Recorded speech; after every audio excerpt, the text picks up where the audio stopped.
कालपासून जे वातावरण आमच्या अमरावतीमध्ये झालेलं आहे त्याचा निषेध आम्ही आपल्या आपल्या माध्यमातून केलेला आहे। पण आज ज्या पद्धतीने सकाळपासून जे हे आंदोलन एक वेगळी पद्धतीने वेगळी दिशाने चाललेलं आहे, मी माझे पूर्ण अमरावतीकरांना, कोणताही पक्ष असो कोणतीही संघटना असो, सगळ्यांना विनंती करते की शांततेच्या मार्गावर आपल्याला निषेध दाखवायचा आहे।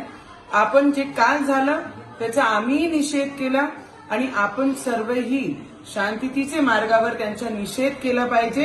आणि आमचे जे गार्जन मिनिस्टर आहे आणि संजय राऊतनी जे प्रतिक्रिया दिली आहे ते राजकारण आत्ता तरी सोडा आणि सगळ्यांनी समजवण्याचा प्रयत्न आपण केला पाहिजे।